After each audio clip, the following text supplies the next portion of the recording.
தொட்டியம் அருகே இருசக்கர வாகனத்தை திருடியதாக கூலி தொழிலாளி ஒருவர் அடித்து கொலை செய்யப்பட்ட வழக்கில் 5 பேரை போலீசார் கைது செய்துள்ளனர். திருச்சி மாவட்டம் தொட்டியத்தை அடுத்த பெரிய பள்ளிப்பாளையம் பகுதியில் உள்ள வயல்வெளியில் கடந்த 15ஆம் தேதி சுமார் 45 வயது மதிக்கத்தக்க ஆண் சடலம் ஒன்று கிடப்பதாக அப்பகுதியைச் சேர்ந்த கிராம நிர்வாக அலுவலர் துரைக்கண்ணன் காட்டுப்புத்தூர் காவல் நிலையத்தில் புகார் செய்தார். அதன் பேரில் போலீசார் வழக்கு பதிவு செய்து சடலத்தை கைப்பற்றி உடற்கூறு ஆய்விற்கு கரூர் அரசு மருத்துவமனைக்கு அனுப்பி வைத்தனர். இந்நிலையில் சடலமாக கிடந்தவர் தொட்டியத்தை அடுத்த ஐனாப்பட்டி காலனி தெருவை சேர்ந்த கூலி தொழிலாளி சுரேஷ் என்பது தெரிய வந்தது.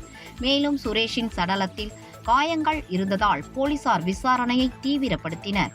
அப்போது பெரிய பள்ளிப்பாளையத்தை சேர்ந்த அறிவழகன் என்பவரின் இருசக்கர வாகனத்தை சுரேஷ் திருடியதும் இதனை அறிந்த அறிவழகன் சுரேஷை தேடி கண்டுபிடித்து வயல்வெளி பகுதிக்கு அழைத்து சென்றதும் தெரிய வந்தது. அங்கு வைத்து சுரேஷை சிவா, அறிவழகன், பெரிய பள்ளிப்பாளையம் செல்வராஜ் மற்றும் ராஜேந்திரன், சின்னப்பாளையத்தை சேர்ந்த குணசேகரன் ஆகியோர் தென்னை மட்டை கொண்டு சரமாரியாக அடித்ததில் கடுமையாக பாதிக்கப்பட்ட சுரேஷ் சம்பவ இடத்திலேயே உயிரிழந்துள்ளார்.